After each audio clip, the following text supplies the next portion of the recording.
معاملات پاکستان کے اندر ایک اینڈ گیم کی طرف جا رہے ہیں، ایک کنکلوژن کی طرف جا رہے ہیں، اور یہ ملک کے لیے اچھا بھی ہے۔ 3 ٹاسک یا 3 ریکوائرمنٹس تھیں اسٹیبلشمنٹ کی، جس کے تحت انہوں نے جو پروجیکٹ عمران خان تھا اس کو ڈیریل کر کے پولیٹکس کی ہسٹری سے فی الحال پردے سے باہر کر دینا تھا۔ سب سے پہلا تھا میڈیا کی ڈیوٹی کہ وہ عمران خان کے کریکٹر کو اسیسنیٹ کریں، لوگوں کے لیے جو محبت ہے اس کے لیے وہ کام کریں۔ دوسرا کام تھا ان کی من پسند حکومت کا، چاہے وہ PDM-1 ہو، چاہے وہ انٹرم گورنمنٹ ہو، اور PDM-2 ہو، کہ وہ گڈ گورننس کریں، ملک کے اندر ایک فائنینشیل استحکام بنائیں، گروتھ کریں۔ اور تیسرا تھا جوڈیشری کا، کہ وہ جو مقدمات بنتے ہیں عمران خان کے خلاف اس کے اوپر ٹرائل کر کے عمران خان کو سزا دیں۔ اسٹیبلشمنٹ کے بقول یہ 3 وہ سٹیپس ہیں جو 77 سال سے وہ استعمال کرتے رہے ہیں مقبول لیڈرز کو نیچے گرانے کے لیے۔ انہوں نے ذوالفقار علی بھٹو کے ساتھ یہ کیا، انہوں نے بے نظیر کے ساتھ یہ کیا، انہوں نے نواز شریف کے ساتھ یہ کیا، اور اب انہوں نے وہی فارمولاز عمران خان صاحب پہ لگائے۔ لیکن اس کا رزلٹ وہ نہیں آیا جو ماضی میں آتا رہا۔ اس کی 2-3 وجوہات تھیں۔ جب ذوالفقار علی بھٹو صاحب کے ساتھ جو واقعہ ہوا، جو ان کا جوڈیشل مرڈر ہوا، جو ملٹری اسٹیبلشمنٹ نے کروایا، اس کے اندر سوشل میڈیا اور لوگوں کو گیلونائز کرنے کی کیپیسٹی موجود نہیں تھی۔ امریکہ کا ایک گلوبل انٹرسٹ تھا پاکستان کے اندر، اور اس انٹرسٹ کو سیکیور کرنے کے لیے کولڈ وار کے تحت ان کو یہ ٹرانزیشن آف پاور وائلنٹ قبول تھی۔ چلو وہ چیپٹر گزر گیا۔ جب بے نظیر کو آپ نے نکالنا تھا تو بے نظیر کے خلاف جب آپ مہم چلاتے تھے تو آپ آلریڈی ایک سیکنڈری فورس نون لیگ کی شکل میں تیار کر چکے تھے، تو یہ نورا کشتی آپ کو سوٹ کرتی تھی۔ جب آپ نے ان دونوں کو پکڑ کے باہر کرنا تھا تو کیونکہ یہ دونوں شاید اتنے پاپولر لیڈرز نہیں تھے، انہوں نے آپ کے ساتھ کوئی نہ کوئی ڈیل بنا کے ملک چھوڑ دیا، تو آپ کو یہ سیاست بھی سوٹ کی۔ فائنلی کرتے کراتے آپ عمران خان پہ پہنچے، آپ نے پروجیکٹ عمران خان کیا، جماعت کھڑی ہوئی، جماعت آگے گئی، جماعت میں لوگ اٹیچ ہوئے، جماعت ایونچولی 2018 میں حکومت میں آ گئی۔ 2022 کے لگ بھگ یا 21 کے لگ بھگ آپ نے فیصلہ کیا کہ جناب سمجھ نہیں آتا۔ خواجہ آصف کے بقول یہ تو 2018-19 میں کہانی شروع ہو گئی تھی، لیکن 21-22 میں جا کے آپ موو بناتے ہیں، ان کو اقتدار سے باہر نکال دیتے ہیں۔ اقتدار سے نکلنے کے بعد عمران خان صاحب اور بھی بڑے لیڈر بن جاتے ہیں لوگوں کی نظروں میں، ان کی پاپولیرٹی اسکائی راکٹ کرنا شروع کر دیتی ہے۔ اس کے بعد پھر آپ ان کے خلاف مقدمات بناتے ہیں، مقدمات بھی آپ 1 2 3 4 5 نہیں 100+ بنا دیتے ہیں۔ پھر 9 مئی کا واقعہ ہوتا ہے، خان صاحب اریسٹ ہوتے ہیں۔ اب آپ کو لگتا ہے کہ جناب بالکل خان صاحب کی مقبولیت ختم، فنش، ٹاٹا، گڈ بائے۔ پورا بیانیہ گڑھا جاتا ہے کہ عمران خان صاحب نے 9 مئی کروایا، PTI ایک ٹیررسٹ تنظیم ہے، گورنمنٹ نے کہا کہ ہم سیکشن 6 لگائیں گے، یہ کریں گے، وہ کریں گے۔ آپ PTI کے اندر سے لوگ پکڑ کے ان کو وعدہ معاف گواہ بناتے ہیں، اس کا بھی رزلٹ کچھ نہیں آتا۔ قاضی فائز عیسیٰ صاحب بیسٹ اٹیمپٹ کرتے ہیں، جو ان کی عقل سمجھ میں آتا ہے PTI کو نقصان پہنچانے کی، الیکشن مینیج ہو جائے، وہ بھی سکسیزفل نہیں ہوتا۔ ایونچولی آپ کو ریلائز ہوتا ہے کہ نہ میڈیا کام کر پا رہا ہے، نہ جج کام کر پا رہے ہیں، نہ پولیٹیشنز کام کر پا رہے ہیں۔ اس کی وجہ یہ ہے کہ اس دفعہ یونیک کیا تھا؟ Social media. اس دفعہ یونیک تھا کہ میں اور آپ عام شہری موجودہ صورتحال کو دیکھتے ہوئے اپنے اپنے ایریاز میں اسیسمنٹ نکال کے آواز اٹھا سکتے ہیں۔ اس کے لیے آپ کو عمران خان پسند ہو یا نہ ہو، یہ زیر بحث نہیں ہے۔ یہ زیر بحث نہیں ہے کہ اچھا لیڈر کون ہے، اکنامک پالیسی بہتر کون بنائے گا۔ یہ زیر بحث ہے کہ جو مشن تھا ملٹری اسٹیبلشمنٹ کا وہ پورا ہوا کہ نہیں۔ ابھی تک وہ نہیں ہو سکا، اسی لیے آپ نے دیکھا کہ جنرل فیض صاحب کو اٹھایا گیا۔ سپریم کورٹ نے کب ڈائریکٹیو دیا تھا اور کب ٹاپ سٹی کا معاملہ ان کے ساتھ ہوا تھا؟ اگر وہ سپریم کورٹ کے ڈائریکٹیو پہ چل رہے ہیں ISPR کے بقول، تو ان کو چاہیے تھا کہ وہ جو ISPR کی سٹیٹمنٹ تھی وہ ٹاپ سٹی کے معاملے تک محدود رکھیں، لیکن انہوں نے خود ایک گرے ایریا دیا کہ پوسٹ ریٹائرمنٹ جو وہ معاملات کر رہے تھے وہ آرمی ایکٹ کے خلاف ہے۔ پہلے تو انہوں نے پری ریٹائرمنٹ جو اعلیٰ قیادت فوج کی ہے اس کی عادت سیاست میں انٹرفیئر کرنے کی، اس کو پروٹیکٹ کیا، پھر انہوں نے پوسٹ پہ لے کے گئے۔ لیکن وہ ایسا کیوں کریں گے ایکس DG ISI سے؟ السلام علیکم. لوگ بار بار ایک سوال پوچھتے ہیں کہ کون سی بکس میں شوق سے پڑھتا ہوں, تو ہم نے یہ سوچا کہ انشاءاللہ ہم ایک بک کلب بنا لیں جس کے اندر ماہوار ہم ایک کتاب کو کور کریں, اور یہ منتھلی 4 کلاسز بنیں گی انشاءاللہ. اس کے اندر ہم 12 کتابیں ایک سال کے اندر کور کریں گے. ایک لسٹ ہے بکس کی, میں آپ کو یہاں ڈسپلے کر دیتا ہوں, اور یہ ٹینٹیٹیو لسٹ ہے. اس میں نے کچھ اکنامکس کی کتابیں رکھی ہیں, کچھ پولیٹیکل سائنس کی, اور کچھ تھوڑی جو نوٹی گورنمنٹس کی جو مس گیونگز ہوتی ہیں اور ان کے اوپر جو انویسٹیگیٹو جرنلسٹ نے کام کیا ہوا ہے. ہماری کلاسز جو ہوں گی وہ انٹرٹیننگ ہوں گی, فن ہوں گی, لیکن سبجیکٹ میٹر جو ہے سیریس ہوگا. میں ریکمینڈ کروں گا کہ آپ فزیکلی جوائن کریں, لیکن اگر آپ کو فزیکلی جوائن کرنے میں دقت آتی ہے, آپ پاکستان میں نہیں ہیں, آپ لاہور میں نہیں ہیں, تو ان کے لیے پھر زوم کی آپشن اویلیبل ہے, اور ان کو ایکولی ایز مچ ایکسیس ملے گا بک کلب کا. ان کی ہم ایک سیپریٹ واٹس ایپ کمیونٹی بھی بنا دیں گے آپ کی, تاکہ ہم وہاں پہ نوٹس بھی شیئر کر پائیں اور ان بکس کو تفصیل میں ڈسکس کر کے hopefully we make friends as well انشاءاللہ. تو اس کی فیس جو مقرر ہے آپ ویب سائٹ پہ دیکھ سکتے ہیں, یہاں پہ آپ کو لنک مل جائے گا. تو I hope to see you there at the book club انشاءاللہ. See you soon. وہ ایسا کیوں کریں گے؟ فیض حمید صاحب سے. فیض حمید صاحب کے بارے میں جتنا بتایا جائے کہ وہ کوئی یونیک پرسنالٹی ہے, بالکل نہیں ہے. جنرل حامد گل کے سامنے تو وہ کچھ بھی نہیں تھے, اسد درانی کے سامنے تو کچھ بھی نہیں تھے, یہ ڈی جی آئیز رہ چکے ہیں آپ کے, ٹھیک ہے. پرانے چیفس کے سامنے تو وہ کچھ بھی نہیں تھے. ان کو آپ نے سنگل آؤٹ اس لیے کیا کہ اس وقت آپ کو ضرورت تھی کہ ان کو سنگل آؤٹ کر کے ماسٹر مائنڈ بتایا جائے. اب جو اسٹیبلشمنٹ کے ٹاؤٹ ہیں, ان کے فرنٹ مین ہیں ٹی وی کے اوپر, وہ آپ کو ایک نئی تھیوری دے رہے ہیں. فرنٹ مین ہے ٹی وی کے اوپر, وہ آپ کو ایک نئی تھیوری دے رہے ہیں کہ جنرل فیض حمید نے بتا دیا کنیکشنز کیا ہیں 9th میں, یہ کس طرح انہوں نے عمران خان نے پلان کر کے سارا کچھ کروایا. جناب آپ نے 2 رستے نکال لیے. ایک رستہ سویلین کورٹس کا, وہاں سے آپ کو ریلیف نہیں ملی. اب آپ کے پاس آخری ہٹ کنڈا اور فارمولہ رہ گیا, کیونکہ یہ جو نون لیگ ڈیلے ٹیکٹکس کری نا ریزرو سیٹس کے, یہ تھوڑی دیر ہی چل سکتے ہیں. ان قریب سپریم کورٹ اس سے ورڈکٹ دے کے ان کو مجبور کرے گا. آپ کے پاس آخری ہتھ کنڈا رہ گیا ہے ملٹری کورٹس. اب قانونی طور پہ کوئی پریسیڈنٹ کرنٹلی ایگزسٹ نہیں کرتا, پرانا گھڑا ہوا نکالا جا سکتا ہے, لیکن لیٹسٹ پریسیڈنٹ نہیں ایگزسٹ کرتا ہے کوئی بھی سویلین ملٹری کورٹ میں ٹرائی, کیونکہ ہم نے وہ معاہدہ نہیں کیا ہوتا جس طرح ایک آفیسر نے کیا ہوتا ہے, ایک سپاہی نے کیا ہوتا ہے کہ ہم ملٹری رولز کے مطابق ابائڈ کریں گے. ملٹری کورٹس کے بارے میں آپ یہ سمجھ لیجئے کہ ملٹری کورٹس ایک شیم ہوتے ہیں. شیم سے مراد کہ ایک جونیئر افسر یا پھر ایک جنرل وہاں بیٹھا ہوتا ہے جو پروموشن کے بینیفٹ کے چکر میں ہر کچھ وہ کہتا ہے جو اوپر سے آرڈر آتا ہے, یعنی کہ جو چیف اور اعلیٰ کابینہ سے آرڈر آتا ہے. تو وہاں پہ جسٹس ڈسپینس نہیں ہوتی, یا chance of justice being dispense کم ہوتا ہے. پھر دوسری چیز, وہاں پہ کوئی بھی ان کیمرہ ٹرائل نہیں ہوتے, facts of the case report نہیں ہوتے, منظر عام پہ چیز نہیں آتی. وہاں پہ بتایا جاتا ہے کہ کورٹ مارشل ہو رہا ہے اور پھر سزا سنائی جاتی ہے, دیٹس اٹ. یہ اس کی ٹوٹل رپورٹنگ ہوتی ہے. باقی مفروضے ہوتے ہیں, ایک کہانیاں ہوتی ہیں. جس طرح ابھی ایک ریسنٹ کہانی شیر افضل مروت صاحب کی ایکسپوز ہوئی, جہاں پر انہوں نے کہا کہ میں خان صاحب کو جب فائنلی ملنے گیا اڈیالہ جیل میں, ریسنٹ ان کی ملاقات ہوئی ہے, تو میں نے ہاتھ اڑایا تو خان صاحب نے گلے لگا لیا. تو خان صاحب نے بہن نے باہر آ کے یہ پوری کہانی الٹ کر دی. ان کا جی ایسا کچھ بھی نہیں ہوا ہے, عمران خان نے ان سے ہاتھ ہی ملایا. تو یہ جھوٹی کہانیاں گھڑی جاتی ہیں کہاں؟ جہاں پہ ایکسیس نہیں ہوتا. تو ملٹری ٹرائل میں 0 ایکسیس ہوتا ہے پبلک ایٹ لارج کو. اس طرح کے کورٹ کے اندر آپ x prime minister of Pakistan 100 اختلافات 100 غلطیوں کے باوجود کو جب لے کے جائیں گے تو آپ IMF کا لون بھول جائیں, انٹرنیشنل معاہدے بھول جائیں, ملک میں استحکام بھول جائیں. جو کوحرام مچے گا وہ پاکستان دیکھے گا. اس کی بنیادی وجہ ہے کہ ہم تھوڑا سا پاکستان کو اینالائز کرتے ہیں کہ ابھی 2024 میں اگست کے مہینے میں ہم بیٹھے ہوئے, تو پوزیشن کیا ہے. بلوچستان میں انسرجنسی بھی ہے, جینون دھرنا بھی ہے, آرمی آن گراؤنڈ بھی ہے. چائنیز آپ سے ناراض ہیں کہ $68 بلین لگوا کے آپ نے کچھ ڈلیور نہیں کیا. گوادر کمپلیٹلی شٹ ڈاؤن ہے. ریکو ڈک کے آپ کی پیمنٹس واپس جا رہی ہیں اس کمپنی کو جو آپ سے کیس جیتی ہوئی ہے. کوئی منرل ایکسپلوٹیشن آپ نہیں کرے.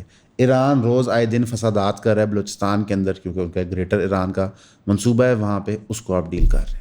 تھوڑا سا اوپر آئیں KPK کی طرف, وہاں پہ TTP جو آپ نے ری پاپولیٹ کی تھی PTI کے دور میں, انہوں نے آپ کو نتھ ڈال کے رکھی ہوئی ہے. طالبان بھی انہیں وقتاً فوقتاً سپورٹ کرتا ہے جب پاکستان طالبان کے نٹ بولٹ ٹائٹ کرنے کی کوشش کرتا ہے. حکومت وہاں پہ PTI کی ہے, کچھ لوگ بکے ہوئے ہیں کچھ لوگ نہیں بکے ہوئے, کنفیوژن کا سما ہے. ان سب سے ہٹ کے ایک PTM ہے جو وہاں پہ مہم لیڈ کرے, جن کی ریسنٹلی JUIF کے ساتھ ملاقات اور مذاکرات ہوئی تھی مولانا فضل الرحمان کے ساتھ, منظور پشتین کی, ٹو ڈسکس کہ پشتون لوگوں کا کیا ہو سکتا ہے. ان سب کے بیچ میں ایمل ولی خان ہے جو کوشش کر رہا ہے کہ جو پشتون موومنٹ ہے وہ لنک کرے بلوچ موومنٹ سے اپنے رائٹس مانگنے کے لیے. تو یہ تو آپ کی ویسٹرن سائڈ ہے. اب آ جاتے ہیں آپ کے ساؤتھ پہ. کراچی جو فائنینشیل ہب ہے آپ کا, وہاں پہ دن دہاڑے میزان گروپ کا مالک اٹھایا جاتا ہے, پھر کچھ دنوں کے بعد برآمد کر دیا جاتا ہے. کوئی نہیں پتہ کیوں اٹھایا گیا, کیوں برآمد ہوا, واللہ عالم, صرف اسپیکولیٹ ہی کیا جا سکتا ہے. یہ ایک بڑا کاروباری ود پروٹیکشن ایوری تھنگ, بھتہ شتہ ہر چیز وہ دیتا ہے.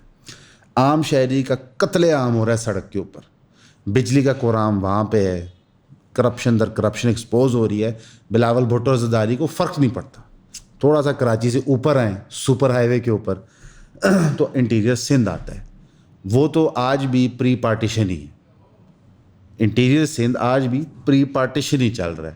آپ تبلیغی جماعت کے لوگوں کے واقعے سنیں تو انٹیریئر سندھ میں کہتے ہیں جی لوگوں کو مسلمان ہیں, کلمہ نہیں پڑھنا آتا, جنازے کا طریقہ نہیں آتا, وضو کا طریقہ نہیں آتا, پانی کہیں بھی نہیں, تو وہ تو پوری بیلٹ ہی تباہ ہے. تو وہاں پہ تو آپ سمجھیں کوئی سویلائزیشن اس طرح ایگزسٹ ہی نہیں کر رہی. باقی میں یاد کرانا چاہوں گا ساری عوام کو کہ PPP کا مرکز لڑکان ہے. چلو نون لیگ جتنی بھی بری ہے, اگر ان کا مرکز لاہور ہے تو لاہور اور لڑکانہ کو ہم کمپیئر کر لیتے ہیں. دونوں کا نام ایل سے تو شروع ہوتا ہے, لیکن رزلٹ بہت ہی ڈفرینٹ ہے. تھوڑا سا اوپر آپ آتے ہیں, پنجاب میں آپ داخل ہوتے ہیں. پنجاب وہ صوبہ تھا جہاں پہ استحکام موجود تھا, ملٹری اسٹیبلشمنٹ کو بیکنگ ملتی تھی. لیکن اس دفعہ فارم 45 اور 47 کا کھیل کر کے آپ نے پورے پنجاب کا صوبہ لوز کر دیا. آپ کو پتہ ہے کہ MP کی اصل سیٹیں کس کی کتنی ہیں, MNA کی کس کی کتنی ہیں. پولیٹیکل ول آپ کے پاس ایگزسٹ نہیں کرتا. پھر چلے گئے ہیں کشمیر میں جو آپ دھاندلیاں ہیرا پھیریا کر رہے ہیں ان کے لوگ ریجیکٹ کر رہے ہیں. پھر رہ گیا GB. گلگت بلتستان وہ علاقہ ہے جس کا کوئی اسٹیٹس ہی نہیں ہے, نہ وہ صوبہ ہے نہ وہ اسپیشل اسٹیٹس کشمیر ہے, ان کا رونا وکھرا ہے. تو یہ ہے جی پورا پاکستان. اور اس سب کے اندر ایک بندہ اڈیالہ جیل میں بیٹھا ہوا ہے جس کو 1.5 کروڑ لوگوں نے ووٹ دیا ہے. ججز اس کو ریلیف دے رہے ہیں, کیسز فرضی ہیں. اچھا میں سے فرضی کیس یہ لوگ ہر کسی میں بناتے ہیں. ڈفرنس کیا ہوتا تھا کہ جب باقی سیاستانوں میں فرضی کیس بنتے تھے تو وہ کوئی نہ کوئی ڈیل کر کے ملک سے باہر یا ڈیل کر کے باہر آ جاتے تھے. اب یہ بندہ ڈیل بھی نہیں کر رہا. میری اپنی ذاتی اسیسمنٹ ہے کہ خان صاحب ڈیل کر لیں گے جب ان کی شرائط مانی جائیں گی. اب وہ شرائط ہی اتنی سخت ہوتی ہیں کہ ملٹری اسٹیبلشمنٹ کو سوٹ نہیں کرتی, کیونکہ خان صاحب اس سوچ کے حامی ہیں کہ پاک فوج اور گورنمنٹ ایک پیج پہ ہوں. یہ سیم پیج والا ڈاکٹر اس میں وہ مانتے ہیں, قطعاً وہ اس میں انٹرسٹڈ نہیں ہوتے کہ جی ایک پارلیمانی نظام ہو کے چلے, بلکہ پریزیڈینشیل فارم آف گورنمنٹ کی سب سے بڑی مانگ PTI کے سپورٹرز PTI اور عمران خان صاحب کی طرف سے ہوتی رہی ہے, جو ایک پورا منصوبہ تھا مشرف دور میں ملٹری اسٹیبلشمنٹ کا, اور آج بھی. تو اب آپ ایسی پوزیشن میں چلے گئے ہیں کہ آپ کو شاید وہ حرکت کرنی پڑ رہی ہے جس کا بوجھ آپ نہیں اٹھا سکتے. کیوں؟ کیونکہ جب بھی ملٹری اسٹیبلشمنٹ کوئی بڑا اسٹیپ اٹھاتی ہے تو ایک سویلین گورنمنٹ کے کندھوں پہ وہ بندوق رکھتی ہے. اس گورنمنٹ کے کندھے پہ تو آپ بندوق رکھ ہی نہیں سکتے. انہوں نے ثابت کیا ہے کہ جو آج ان کے ساتھ وفا کرتا ہے کل کو اسی کے پولیے کھولتے ہیں, چاہے وہ باجوہ صاحب ہوں, چاہے فیض صاحب ہوں, چاہے پرانے ملٹری لیڈر ہوں. آج کہیں نا نواز شریف صاحب کے ضیاء الحق جو ہیں وہ قوم کے والد ہیں جس طرح وہ کہتے ہوتے تھے, یا وہ قوم کے ہیرو ہیں جس طرح کہتے ہوتے تھے. ایسا نہیں کہتے کیوں, PPP سے سمجھوتا ہے. تو PPP کا بانی ذوالفقار علی بھٹو کو پھانسی کس نے دی؟ ضیاء نے. تو یہ تو ان کی ریالٹی ہے. انفیکٹ پاکستان آرمی اور شاید کوئی سویلین گورنمنٹ اتنے سیم پیج پہ کبھی تھی نہیں جتنی عمران خان کے دور میں تھی. بالکل سیم پیج پہ تھے. جو اینڈ میں ایک شفٹ کی وجہ بنی وہ یہ ہے کہ جب معاملات گورنمنٹ ایکسپوز ہوئے اور خان صاحب کو اور PTI کو ریلائز ہو کہ ملبہ تو ہمارے سر گرے گا, تو پھر اختلافات پیدا ہو گئے جو سارے سیاستدانوں کو نظر آئے. بہت عرصہ نواز شریف صاحب اپنی جماعت کے ساتھ اسٹیبلشمنٹ کے ساتھ 1 پیج پہ تھے. جب ان کو آیا کہ نزلہ ہمارے پہ آئے گا تو 1 پیج سے ہٹ کے ذوالفقار علی بھٹو صاحب بہت عرصہ ایوب خان صاحب کے ساتھ اور اپنے دور حکومت 1 پیج کے اوپر تھے. لیکن ان کو بھی نظر آیا کہ نزلہ میرے پہ گرے گا. یہ گھٹیا پالیسیز کا, اسپیشلی فورن پالیسیز کا جو ملٹری اسٹیبلشمنٹ لیتی ہے, جس کی وجہ سے انہوں نے بھی بغاوت کر دی اپنے ہینڈلرز سے. تو آج جب ہینڈلرز نے سب کو آزما لیا, آخری خان صاحب ہی رہ گئے تھے نا, پیچھے تو کوئی نہیں بچا تھا 2018 سے پہلے, آزما لیے اور انہوں نے دیکھ لیا کہ عوام نے مشترکہ طور پہ عمران خان کو چن لیا ہے, تو اب اس بندے کو نون لیگ کی دور حکومت میں PPP ساتھ شامل لے کے ملٹری کورٹس پہ آپ جائیں گے کیسے؟ کیونکہ آرمی کا جو سب سے بڑا لاس ہوا ہے وہ ہوا ہے فیس کا, کہ جو ان کا ایک کیریکٹر اسٹیبلش تھا پاکستان کے اندر جہاں پہ لوگ ان سے اندھی محبت کرتے تھے, وہ ختم ہو چکا ہے. کمپلیٹلی ڈمینش ہو گیا ہے. بلوچستان انٹیریئر سندھ میں پہلے ہو گیا تھا, پھر KPK میں ہو گیا, پنجاب میں بھی ہو گیا. تو اب ہم اس سٹیج پہ چلے گئے ہیں جب ملک سیریا لیبیا بنتے ہیں کہ پوری کی پوری سیکیورٹی ادارے, اس میں پولیس کو بھی شامل کروں گا. ابھی کل میں نے رات کو ایک ویڈیو دیکھی ہے, ایک خاتون 4 پولیس اہلکاروں سے لاہور میں لڑ رہی ہے کہ وہ اپیرنٹلی کسی کی بائک چوری کرنے کی کوشش کر رہے تھے, اور لوگ وہاں پہ اکٹھے ہو گئے ہیں اور پولیس کو ٹف ٹائم مل رہا ہے, پولیس بیک فٹ پہ جا رہی ہے. جگہ جگہ جہاں پہ پولیس کی انٹریکشن ہوتی ہے ابھی لوگ ان پہ تھوکتے ہیں, ان کو اچھا نہیں سمجھتے. تو آپ کے جتنے بھی بارڈر کے دفاع کے ڈپارٹمنٹ تھے اور انٹرنل سیکیورٹی کے ڈپارٹمنٹس ہیں, ان کو عوام زیرو سمجھتی ہے. یہ وہ ٹائم ہے جب بغاوتیں ہوتی ہیں, جب لوگ سڑکوں پہ آتے ہیں, جب توڑ پھوڑ ہوتا ہے, جب 1.5 لاکھ نوکریاں فیصل آباد چنوٹ میں ختم ہوئی ہوں. تو یہ وہ ٹائم ہوتا ہے. اور اس ٹائم پہ اگر آپ کو لگتا ہے کہ ہمیں خان صاحب کو ملٹری ٹرائل پہ لے کے جانا چاہیے, اگر نون لیگ کو یہ لگتا ہے تو پھر نون لیگ اور ملٹری اسٹیبلشمنٹ ملک چلانے کی اہل نہیں ہے. یہ وہ ثابت کر رہے ہیں. ریالٹی یہ ہے کہ اس سارے ٹائم کے اندر سوشل میڈیا نے گیم چینج کی ہے. اسی لیے حکومت ہر حد تک جا رہی ہے انٹرنیٹ کا کریک ڈاؤن کرنے کے لیے. حامد میر صاحب, جن کو ایک زمانے میں اسٹیبلشمنٹ کا ٹاؤٹ, ایک زمانے میں ملک دشمن, ایک زمانے میں را کا ایجنٹ, ایک زمانے میں ISI کا ایجنٹ, ایک زمانے میں نون لیگ کا پٹھو, ایک زمانے میں PPP کا پٹھو, ایک زمانے میں PTI کا پٹھو, ان کو ساری گالیاں آپ دے چکے ہو. انہوں نے پٹیشن فائل کی ہے اسلام آباد ہائی کورٹ میں انٹرنیٹ کے معاملے میں. اب اس کی سنوائی میں چیف جسٹس اسلام آباد ہائی کورٹ کا آپ ایٹیٹیوڈ دیکھیں. ایمان مزاری صاحبہ ان کی وکیل ہیں, وہ بات کر رہی ہیں کہ جناب PTA کے چیئرمین کو بھی بلایا جائے, کہ PTA وہ ڈپارٹمنٹ ہے جس کی سول اتھارٹی ہے انٹرنیٹ کی. تو کہتے ہیں نہیں, ابھی کسی چھوٹے کو بلا کے پوچھ لیتے ہیں. ملک میں ڈیلی کا ملینز آف ڈالرز کا نقصان ہو رہا ہے, چاہے ایئرپورٹس ہوں, چاہے فوڈ ڈلیوری سروسز ہوں, چاہے بینکنگ سسٹمز ہوں, چاہے IT فری لانسرز ہوں. ملینز آف ڈالرز کا ڈیلی نقصان ہو رہا ہے, کسی کو پرواہ نہیں. یہ ایٹیٹیوڈ ہے ہمارے اشرافیہ کا. قاضی فائزی صاحب کا بالکل سیم ایٹیٹیوڈ ہے. ایک اور سونے پہ سہاگا, کل جو گزرا ہے, ختم نبوت موومنٹ کے جو لوگ حامی ہیں, ایک ان کی مجلس کا نام کچھ اس طرح کر کے, ایگزیکٹلی وہ TLP نہیں ہے, ایک اور ہے مجلس ختم نبوت اس طرح کچھ ہے, مجھے اس کا ایگزیکٹ نام دماغ سے سلپ ہو گیا. انہوں نے اسلام آباد سپریم کورٹ کے باہر دھرنا دیا جس میں ہزاروں لوگ شامل ہوئے. کس چیز کے؟ جو قادیانی کیس تھا اس کے خلاف. اس کے اوپر حکومت نے فیصلہ کیا ہے کہ ہم ریویو میں خود جائیں گے کیس کی. حکومت پارٹی بن گئی ہے, تو نہ سپریم کورٹ کی کوئی حیثیت رہ گئی ہے, نہ حکومت کی کوئی حیثیت رہ گئی ہے, اور ملٹری اسٹیبلشمنٹ بھی اپنا فیس لوز کر چکی ہے. تو اس ملک میں اگر یہ سارے نظام ٹوٹ جائیں گے اور ان کو توڑنے والے وہی لوگ ہوں گے جنہوں نے ہمیں بتایا تھا کہ عمران خان نے معیشت کو تباہ کی ہے, ملک کے اندر انسیکیورٹی پیدا کی اور لوگوں کو جاہل بنا دیا. تو جو جہالت آپ ٹھیک کرنے آئے تھے, جو معیشت کو بہتر کرنے آئے تھے, تو اب کر دیں. یہی وہ ٹائم ہوگا کہ نواز شریف صاحب کو باہر نکالیں, ان سے کوئی پالیسی لے لیں. اب وہ ٹائم ہوگا. وہ ہوتا ہے نا کہ فٹ بال کا میچ ہے, اپوزیشن ٹیم نے گول کر دیا ہے, 90 منٹ کی گیم کا ٹائم ختم ہو گیا, ریفری نے 2-3 منٹ ایکسٹرا دیے ہیں اسٹاپیج ٹائم کے. یہ وہ آخری سیکنڈز ہیں کہ آپ نے گول مار کے ایکولائزر کرنا ہے تاکہ میچ ایکسٹرا ٹائم میں جائے. اور جو آپ کا ایکولائزر گول تھا IMF, اس کا ہم نے آپ کو کل بھی بتایا تھا, آج ہی بتا دیں کہ وہ معاملہ اور بھی سنگین لگ رہا ہے. ساری شرطیں IMF کی امپلیمنٹ کرنے کے بعد جو ابھی آپ نے یہ دھوکہ نہیں دیا, 2 مہینے کے بجلی کے بل کا باپ بیٹی نے بیٹھ کے, مریم صاحبہ اور نواز شریف نے بیٹھ کے IMF نے کہا یہ آپ نے کیسے دے دیا, اس طرح تو ہم آپ کو پیسے نہیں دیں گے. تو جو آپ کو آخری منٹ کے گول کی امید بھی تھی جسے 30 منٹ فالتو ملنے تک کھیلنے کے, وہ بھی ابھی ڈاماڈول ہے. اب اس ساری تصویر کے اندر جہاں پہ لگ رہا ہے کہ شاید عمران خان صاحب ملٹری ٹرائل کی طرف موو ہوں, ججز ان کو ریلیف دے رہے ہیں, سویلین کورٹس کے ہیں. خان صاحب آکسفورڈ کا بھی الیکشن لڑ رہے ہیں چانسلر کا. وہ جیتے نہ جیتے اللہ بہتر جانتا ہے, آئی ڈونٹ نو اس کا کیمپین پروسیجر کیا ہے. غالباً اکتوبر میں اس کا الیکشن ہونا ہوتا ہے.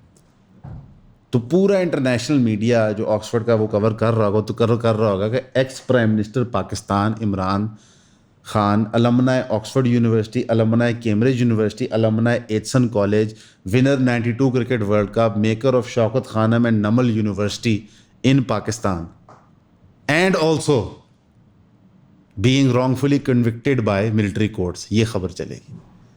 تو 2024 کے پاکستان میں اور ضیاء کے پاکستان میں اور مشرف کے پاکستان میں جب انہوں نے بگٹی صاحب پہ حملہ کروایا، اور 50 اس کے پاکستان میں جب خان آف کلات کے بھائی کی جنگ چل رہی تھی اسٹیٹ کے ساتھ، کلات اسٹیٹ کے اوپر، کوئی ڈفرنس نہیں تھا.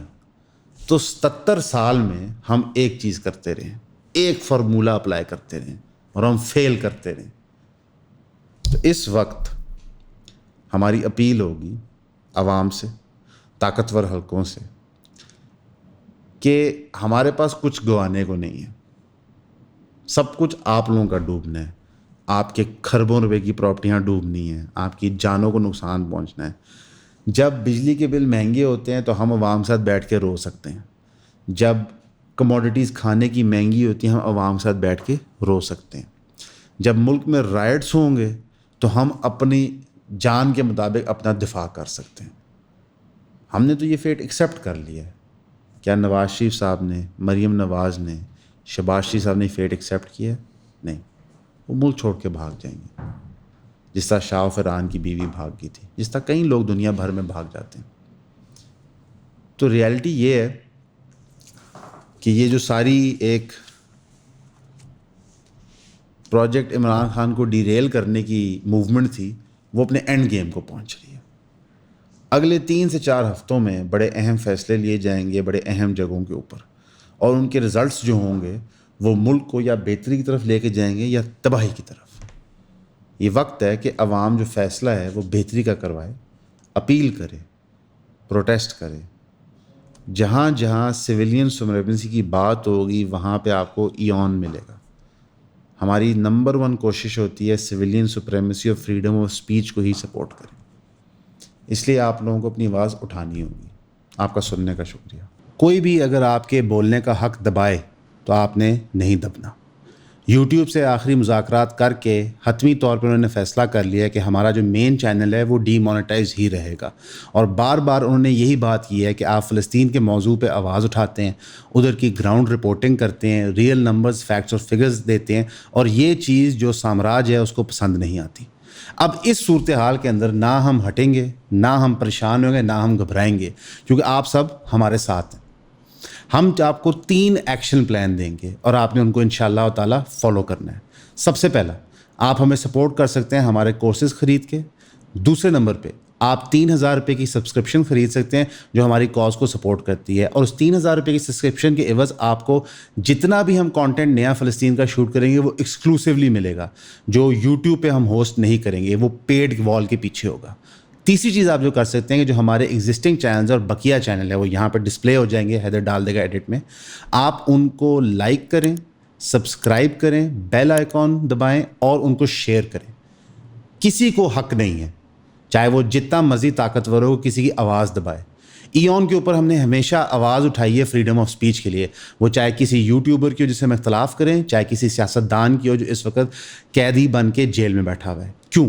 کیونکہ جب تک میں اور آپ گفتگو کریں گے تب تک طاقتور حلقوں کی مجبوری ہوگی کہ وہ صحیح فیصلے لیں. فریڈم آف اسپیچ کو ڈیفینڈ کرنا ہمارا فرض ہے. یہ اتنا کرٹیکل ہے کہ آپ سوچ نہیں سکتے. پچھلے 1.5 سال سے ہمارا یہ یوٹیوب کا سفر شروع ہوا ہے اور اس وقت وہ ایک انتہائی نازک موڑ کے اوپر ہے. ہم بار بار آپ کو بتاتے رہے ہیں کہ ہم چینل لاس پہ آپریٹ کرتے ہیں. یہ انکم جانے سے ہماری آدھی انکم چلی گئی ہے. جہاں پہ ہم ٹیم ایکسپینڈ کر رہے ہیں، ریسرچز ایکسپینڈ کر رہے ہیں، رپورٹرز ایکسپینڈ کر رہے ہیں، آپ کے لیے بہتر سے بہتر ایکوریٹ کانٹینٹ بنانا چاہ رہے ہیں، وہاں پہ اتنی بڑی ڈز وجی کیوں؟ کیونکہ ہم نے فلسطین کے لیے آواز اٹھائی اور بات کی. فائر وال تو ملک میں آ گئی ہے، لیکن امریکہ کے اندر بیٹھی یوٹیوب جیسی کمپنی اور فیس بک جیسی کمپنی کریک ڈاؤن پھر بھی کرتی ہیں. تو یعنی کہ یہ جو تاثر تھا آپ کو کہ شاید فریڈم آف اسپیچ باہر کے ملکوں میں ایگزسٹ کرتی ہے، ان کی بھی بے شمار ریڈ لائنز ہیں. اس ریڈ لائن کو توڑنے میں آپ ہماری مدد کیجیے. شکریہ.